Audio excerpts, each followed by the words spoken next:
Bon, dans cette vidéo, je vais parler de la génétique, ok? Peut-être que tu m'aimeras plus après cette vidéo, mais je dois dire les vraies choses. Beaucoup de personnes commencent la musculation et ils commencent à se dire, ah, j'ai pas les génétiques pour atteindre un physique musclé, j'ai pas la génétique pour avoir des longs biceps, j'ai des courts biceps, des insertions courtes et longues, et ma génétique ne me permet pas. Et tout ça, c'est des conneries, c'est n'importe quoi. Tu ne peux pas connaître ta génétique jusqu'à temps que tu mets le travail, que tu t'entraînes pendant des années et des années pour maximiser ton potentiel naturel, pour ensuite de savoir la génétique. 99% du monde ne vont pas travailler assez fort pour connaître leur génétique. D'accord? Peut-être que tu n'as pas de muscles parce que tu t'es jamais entraîné et non parce que ta génétique est pas bonne.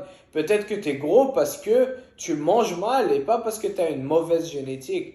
D'accord? Quand j'ai commencé à m'entraîner, environ 13-14 ans que je m'entraîne, j'ai commencé en série dans une petite salle de sport. C'était une salle de sport d'ailleurs où il y avait que des hommes. C'était vraiment old school. On s'entraînait hyper fort.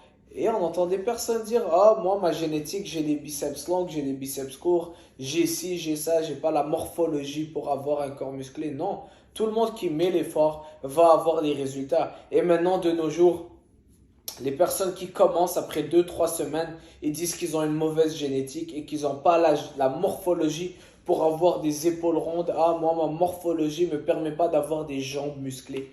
Quelqu'un m'a dit ça et c'est n'importe quoi. Vous voulez juste croire à vos mensonges. Si c'est le cas, eh bien, c'est autre chose, mais c'est pas vrai. Peut-être que tes jambes ne sont pas assez musclées parce que tu ne t'entraînes pas assez fort. D'accord? Il faut pas toujours blâmer la génétique. C'est quelque chose que je n'y crois pas trop. D'accord? Oui, bien sûr, on est tous différents et lorsqu'on est tous à notre potentiel, il y a des gens qui vont avoir des parties du corps plus musclées que d'autres, plus esthétiques que d'autres.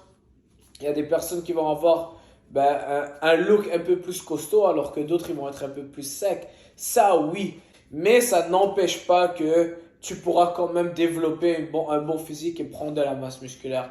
D'accord? Arrêtez de blâmer la génétique. Arrêtez ça. Arrêtez. Si tu commences la musculation et tu penses à ta génétique, ou tu regardes si tu as des biceps longs ou des biceps courts, ou tu as des épaules carrées, ou ci ou ça sert à rien, tu perds ton temps. Mets le travail, entraîne-toi pour 10 ans. D'accord? Sérieusement. Suis un plan alimentaire sérieux et là tu vas voir que tu as une très bonne génétique parce que tu vas avoir de bons résultats. Beaucoup de personnes me disent oh waouh Sharif, t'es musclé, tu as une très bonne génétique. Mais ça n'a rien à voir, la génétique n'a rien à voir. Ça fait 10 ans que je m'entraîne minimum 5 jours semaine, 2 heures à la salle de sport. Je mange très correctement. Je mange pas de la merde, je mange pas n'importe quoi. Et c'est ça qui a fait en sorte que j'ai un bon physique. C'est pas ma génétique. Donc arrête de blâmer ta génétique et entraîne-toi plus fort. D'accord? C'est vraiment un message pour tous les jeunes. C'est vraiment quelque chose que je vois avec les jeunes. Ok? Entraînez-vous fort, mettez le travail, arrêtez de penser à votre génétique. Tout le monde peut y arriver. C'est pas vrai que c'est juste un sport de génétique, c'est pas vrai. La musculation, tout le monde peut y arriver, mais le travail, mange correctement et crois-moi, tu seras surpris de ce que ton corps peut faire. Ok? Voilà pour cette vidéo, c'était pour vous motiver. À la prochaine. Ciao!